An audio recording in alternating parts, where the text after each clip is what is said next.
শুরু হয়েছে SIR. Voter তালিকা থেকে নাম বাদ যাবার ভয়ে তটস্থ একাংশ। সেই খবর সামনে আসতে বাংলাদেশ থেকে আসা উদ্বাস্তু এবং মতুয়াদের মধ্যে রীতিমতো আতঙ্কের পরিবেশ তৈরি হয়েছে। এই পরিস্থিতিতে ময়দানে নেমে পড়েছেন ঠাকুর পরিবারের দুই সদস্য শান্তনু ঠাকুর এবং সুব্রত ঠাকুর। ভারতীয় নাগরিকত্ব পাওয়ার জন্য উদ্বাস্তু মতুয়াদের সহযোগিতায় হাত বাড়িয়ে দিতে ঠাকুরনগরের দুই ভাই আলাদাভাবে শিবির চালু করেছেন। সেখান থেকে মতুয়া কার্ড এবং ধর্মীয় শংসাপত্র বিলি করা হচ্ছে। এই মতুয়ার কার্ড হিন্দু কার্ড বানাতে হিন্দু সার্টিফিকেট। হ্যাঁ, কেন আপনাকে সিএতে আবেদন করছে? না, আবেদন করেনি, তবে করতেও পারে, বলা যায় না। করতে পারে কেন? আপনার কি ভারতীয় নয় বলে মনে হয়? হ্যাঁ, আমার জন্মই এখানে। এই ঠাকুর বাড়ি কিসের জন্য এসছে? এই হিন্দুত্ব কার্ড করার জন্য। হিন্দুত্ব কার্ড? এখানে কি হিন্দুত্ব কার্ড দিচ্ছে? সার্টিফিকেট দিচ্ছে? আপনি কি মতুয়া? না, মতুয়া না। কিন্তু মতুয়া কার্ড দেওয়ার পরে হিন্দুত্ব সার্টিফিকেট দেওয়া হচ্ছে, সেটা তো আপনি দেবে বলেছে? হ্যাঁ, দেবে বলেছে। আপনি কি সিএতে আবেদন করেছেন? মানে মতুয়ার কার্ড, হিন্দুদের কার্ড নিতে। এই ঠাকুর বাড়িতে ঠাকুরনগরে এসছে? হ্যাঁ, ঠাকুরনগরে। আমি একটু জিনিস জানতে চাইবো, আপনার বয়স কত হবে? 78। এখানে কি মতুয়া কার্ড নিতে এসছেন? হ্যাঁ। আর ধর্মীয় সার্টিফিকেট নাকি? হ্যাঁ, ধর্মীয় সার্টিফিকেট। হিন্দুদের মতুয়া সার্টিফিকেট ধর্মীয়, যে আমি হিন্দু তার একটা পরিচয়, আর মতুয়া কার্ড, এই দুইটা। হ্যাঁ। আপনি কি মতুয়া? আমি মতুয়া সৎসঙ্গ সবটাই আছি, কিন্তু ঘরে আমরা মতুয়াও আছে, আর আমরা কৃষ্ণতান্ত্রিকও আছি।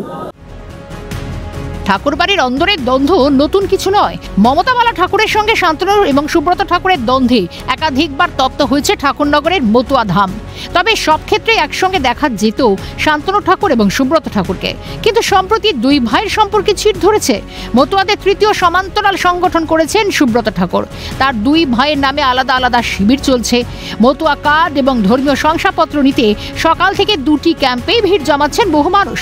এনআরসি, সিএ বা এসআইআর নিয়ে ভীতি দূর করতে সুব্রত ঠাকুর বলেন, কোনো নাগরিকের নাম বাদ যাবে না, ভয়ের কোনো বিষয় নেই। 2015-র 1 জানুয়ারি থেকে যারা এই যে 10 বছর যারা এসছে, তারা এই রাজ্যে, এই দেশে থাকতে পারবে। তাদের কোনো রকম ফরেনার্স অ্যাক্ট, পাসপোর্ট অ্যাক্টে হেনস্থা করা যাবে না, না তাদের অ্যারেস্ট করা যাবে, না কোনো রকম আদারওয়াইজ কোনো কিছু করা যাবে। তারা এখানে থাকবে, সব সুযোগ সুবিধা ভোগ করবে, কিন্তু তারা সিএতে অ্যাপ্লাই করতে পারবে না। এবং এই মুহূর্তে এসআইআরে নাম উঠবে না। পরে যখন আবার কিছুদিন পরে যখন আবার অ্যামেন্ড করা হবে, তখন এই মানুষগুলো 10 বছরে যারা এসছে, তারা সেই সুযোগ সুবিধা সব রকম পাবে। হিন্দুত্ব কার্ড সাথে সাথেই দিয়ে দিচ্ছে, মতুয়া কার্ডও দিচ্ছে, মানে হিন্দুত্ব সার্টিফিকেট আর মতুয়া কার্ড দিয়ে দিচ্ছে। সিএর আবেদনটা করা হচ্ছে? সিএর আবেদন করা হচ্ছে। সিএর আবেদনটা করে এটা কোথায় জমা পড়বে?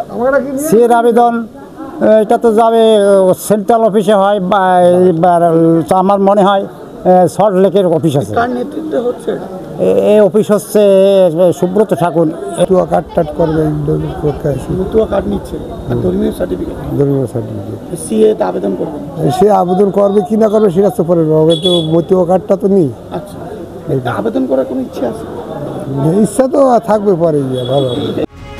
এদিকে বুধবার থেকে তৃণমূল সাংসদ মমতাবালা ঠাকুরের নেতৃত্বে মতুয়া সম্প্রদায়ের একটা অংশ অনির্দিষ্টকালের জন্য অনশন শুরু করেছেন।